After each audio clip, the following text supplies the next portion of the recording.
ಮಳವಳ್ಳಿಯಲ್ಲಿ August 15ರಂದು ಬೃಹತ್ ರಕ್ತದಾನ ಶಿಬಿರ. ಪ್ರಚಾರ ರಥಕ್ಕೆ ವಿದ್ಯುಕ್ತ ಚಾಲನೆ. ರಕ್ತದಾನ ಮಹಾದಾನ. ರಕ್ತದಾನ ಮಾಡೋಣ, ಜೀವ ಉಳಿಸೋಣ.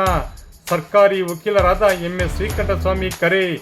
ಮಳವಳ್ಳಿಯಲ್ಲಿ ಆಗಸ್ಟ್ 15ರಂದು ಗಡಿ ಕಾಯುವ ಯೋಧರ ಹಾಗೂ ಅನ್ನ ನೀಡುವ ರೈತರ ಸ್ಮರಣಾರ್ಥ ಯುವಕ ಮಿತ್ರರ ತಂಡ ಹಮ್ಮಿಕೊಂಡಿರುವ ಬೃಹತ್ ರಕ್ತದಾನ ಶಿಬಿರದ ಪ್ರಚಾರ ರಥಕ್ಕೆ ಮಂಗಳವಾರ ಚಾಲನೆ ನೀಡಲಾಯಿತು.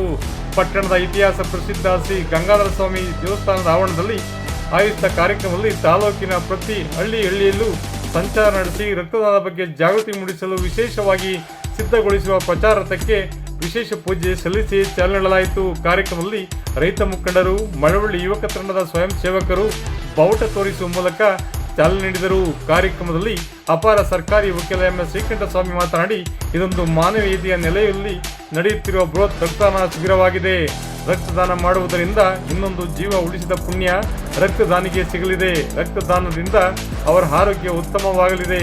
ಜನರು ಯಾವುದೇ ಆತಂಕವಿಲ್ಲದೆ ನಿರ್ಭೀತಿಯಿಂದ ರಕ್ತದಾನ ಮಾಡುವ ಮೂಲಕ ಆಗಸ್ಟ್ 15ರ 26 ಗಂಟೆಗಳ ನಿರಂತರ ರಕ್ತದಾನ ಶಿಬಿರವನ್ನು ಯಶಸ್ವಿಗೊಳಿಸುವಂತೆ ಹಾಗೂ 2026ಕ್ಕೂ ಹೆಚ್ಚು ಜನರು ದಾಖಲೆ ರಕ್ತದಾನ ಮಾಡುವ ಮೂಲಕ ಐತಿಹಾಸಿಕ ದಾಖಲೆ ನಿರ್ಮಾಣಕ್ಕೆ ಎಲ್ಲರೂ ಕಂಕಣಬದ್ಧರಾಗೋಣವೆಂದರು. ಇದೇ ಸಂದರ್ಭದಲ್ಲಿ ಮಳವಳ್ಳಿ ತಂಡದ ನೂರಾರು ಸ್ವಯಂ ಸೇವಕರು, ರೈತರು, ಸಮಾಜ ಸೇವಕರು, ವಿವಿಧ ಸಂಘ ಸಂಸ್ಥೆಗಳ ಪದಾಧಿಕಾರಿಗಳು ಕಾರ್ಯಕ್ರಮದಲ್ಲಿ ಭಾಗವಹಿಸಿ ಪ್ರಚಾರದ ಜೊತೆ ಬೈಕ್ ರ್ಯಾಲಿ ನಡೆಸಿದರು. ವಿಶೇಷ ವರದಿ ಮಾಗನೂರು ಎಂ. ಶಿವಕುಮಾರ್, ಮಾಮರ ಮೀಡಿಯಾ, ಮಳವಳ್ಳಿ. ನೇರ, ದಿಟ್ಟ, ನಿರಂತರ ಸುದ್ದಿಗಳಿಗಾಗಿ ಮಾಮರ ನ್ಯೂಸ್ ವೀಕ್ಷಿಸಿ. ಸಬ್ಸ್ಕ್ರೈಬ್ ಆಗಿ. ಧನ್ಯವಾದಗಳು. ಶುಭ ದಿನ.